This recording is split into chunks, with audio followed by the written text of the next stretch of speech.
Morning, everybody. Thank you so much for having me. I intend to cover a couple of quick things today for you.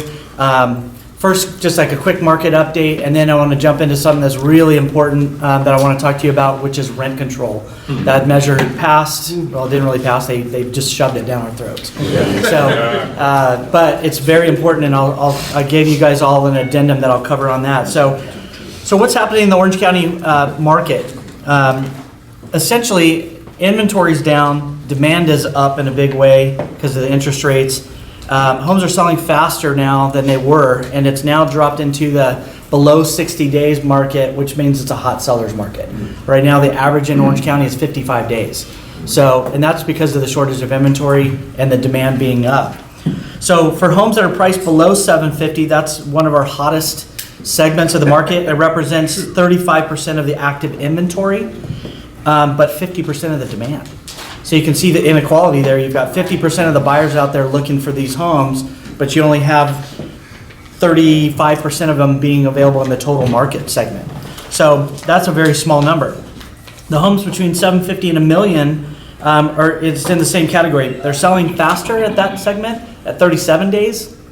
And we have the range 16% of the active inventory and 24% of the demand. So when you take those two homes that are under $1 million, they make up 76% of all the buyer demand. So that makes sense because of the price, right? So, but it's considerably short on the amount of inventory in that segment. So what we're seeing is multiple offers again. We're seeing, buyers paying a little bit more or having to go up. I just had a buyer that heading out after this to go into Yorba Linda to do our inspection. We got the property, but on a $1.195 million property, we ended up at $1,215,000. So in order to get the property, that's what we had to do. So just the way it is. And that my buyer had the biggest down because there was 4 other offers, and 2 of those were willing to go to the same price, but my client had 50% down.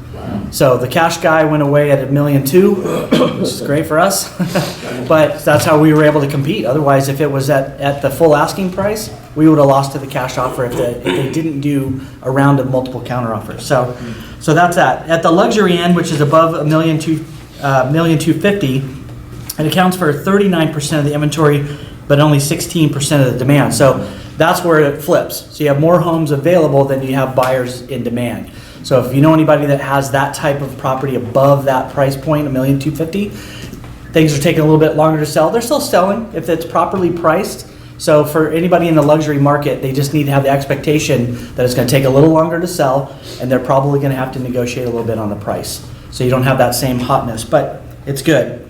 So the other cool industry fact here for distressed homes is that foreclosures and short sales only accounted for 0.5 and 0.6% respectively. That means 98.9% of homes that are sold are homes with equity in a normal sale.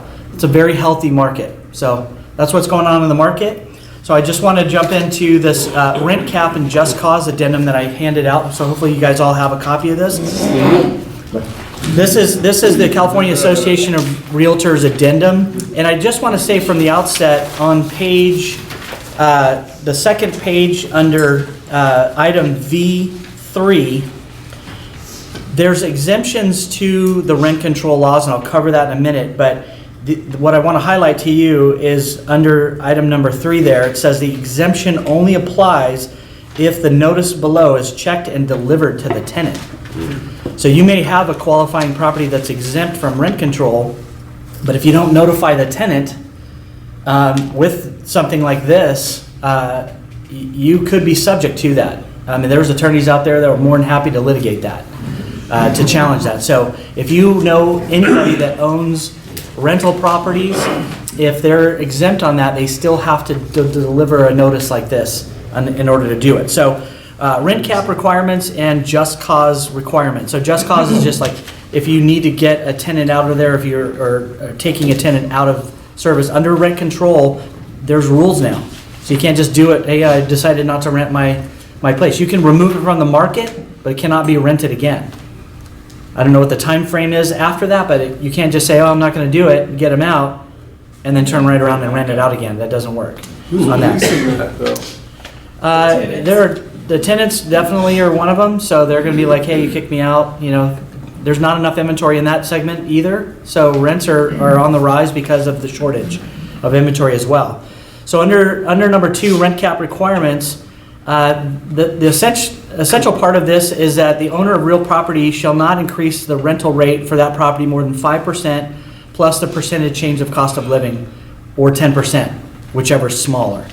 So they're capping it based on like a CPI number or something like that, along with 5%, which honestly isn't horrible unless you've been renting to the same tenant for a very long time and you haven't really caught up to market rates. Once this is done, you're not able to catch up very quickly. So you can raise it each year with 5% plus the cost of living. So that's that. So, and it's number 2 there says that if the same tenant remains in the occupancy of over a 12-month period. So that's when that kicks in. So when you have a new tenant move in, you get to start all over again. Okay, so if they give you notice and they move out, you're able to bring it up to current rents. Jeff? So if you're under value as a landlord, is there a grace period that you get caught up, or you have to follow these stipulations? This is it. right It's now? January 1, and it actually goes back to any leases that were signed prior to that this catches. So the only Wherever you are is thing, your base, right? I mean, Yeah. that's it. so and for new tenancy, if you have roommates and one of them sticks around, same thing. You can't start it again. So that's number 3. So I'll skip the just cause requirements. You can read that on your own, just simply because you can't just remove people for because you feel like it. That's one of the things that they're changing on that. So some of the ones are obvious ones, but on page number 2, the no fault just cause.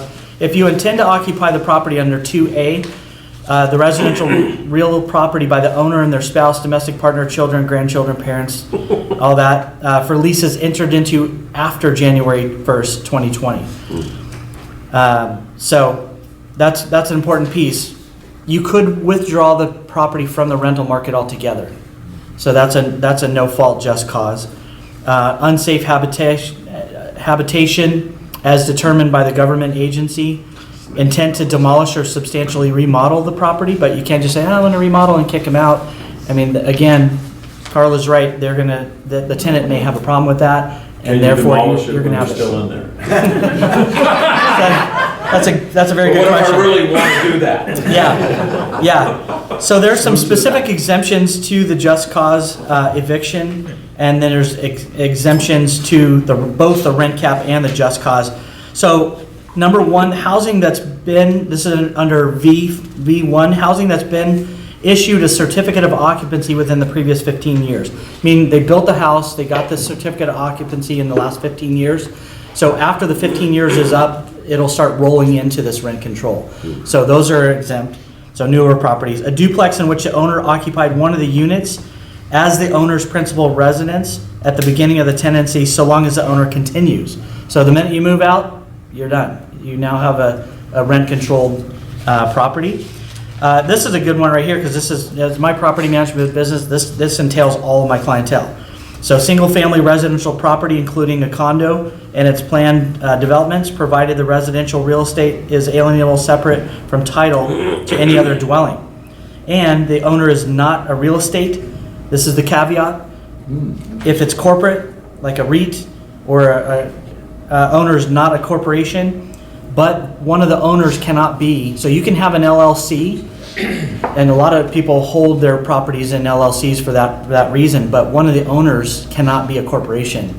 So you can't have a corporation and an individual owning an LLC that owns residential property and be exempt. So that's a big one right there, because a lot of people's structure can be that. So they would not be exempt.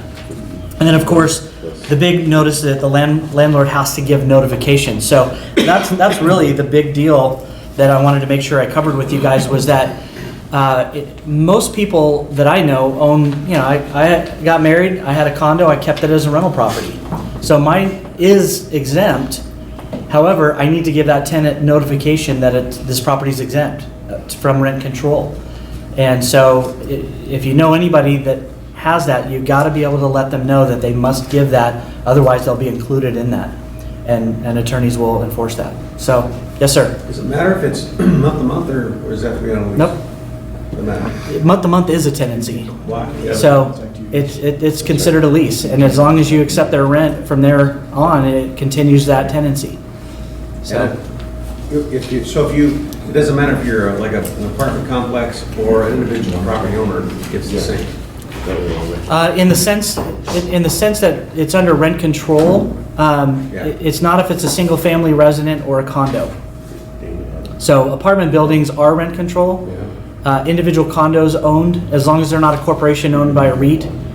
There's multiple homes, as you guys know from back in 2008, that were bought as tapes of homes off of the banks. There's a lot of corporation-owned property in our area, and they're rented out. So those guys are subject to rent control. Now, the only caveat to this whole thing is that local laws, like LA already had rent control. Long Beach already had some, and Santa Monica had rent control already. Those laws trump the statewide. This is a statewide mandate, and so local laws trump that. So, any questions about that? If you need a copy or you need help, if you know somebody that has property or you own property, just let me know, and I'll get you a copy of this to be able to do it. I have to fill out in order to print it from my forms. I have to have an address. That's why you see an address on that in order for me to even print it. So on that. So, but any questions about rent control or anything like that? Yes, ma'am. Just like with our kids, we have it set up so that they're renting from us to the properties. Mm-hmm. So I'm assuming since it's family, we don't have to deal with any of that stuff. Only if you want to jack up their rent. No, I'm just kidding. No. We know who you're talking about. Or demolish it when they're in there.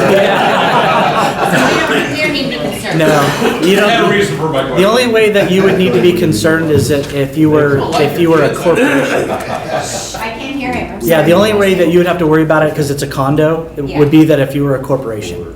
So if you are structured that way, you do Well, want we to. are, I don't know yet how we're gonna. Yeah. So if you're Talk to Carla. you're gonna have to dive through, because that could potentially be important on that. And it really is only mattered if you have a challenge to that. So whatever you've established with them, Yeah. you are entitled on an annual basis to a 5% raise plus So I should inflation. tell him. It's like, we're gonna be raising you. You know, and So most, you know it's 5%. yeah. Here's some cookies, here's Yeah. the 5% raise. Fair trade. It's a fair trade.